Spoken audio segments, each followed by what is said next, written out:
CNN contributor and political anchor for New York One, Errol Lewis. He's been watching this debate play out with us from the very beginning. Errol, thanks for joining us. You know, you have some great insight into Washington and the scene there. What do you make of this whole standoff and this impasse right now?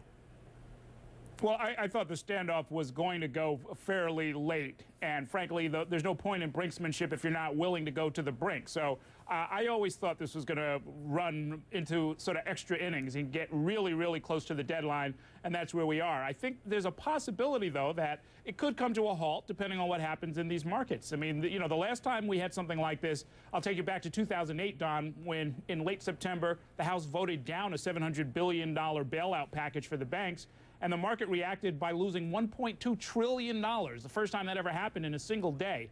That 778-point drop in the Dow Jones average convinced Congress to go back and try it again. So it doesn't happen often that Wall Street and the Capitol Hill end up talking to each other in this pronounced kind of a way, but that might be what we see in the next few days. Yeah, but in this global downturn, we cannot deal with, we can't take another $1 trillion down in the market.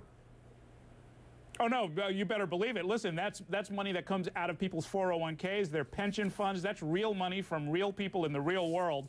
And the gamesmanship that's going on Capitol Hill will have to come to a halt if they start hearing from the real world that the pain has started to reach people and the markets have noticed. Is that what it's going to take to bring this to an end, do you think?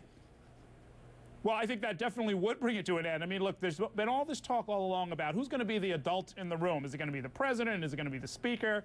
It might be the market that's the adult in the room that says, enough of all of this, folks. Get this thing done, and let's move on to the next problem. All right, Errol Lewis, thank you. Stand by because we don't know where this is going to go throughout the evening. We're going to continue to check the markets. And Errol, if something happens, one never knows, we'll get back to you. Appreciate it.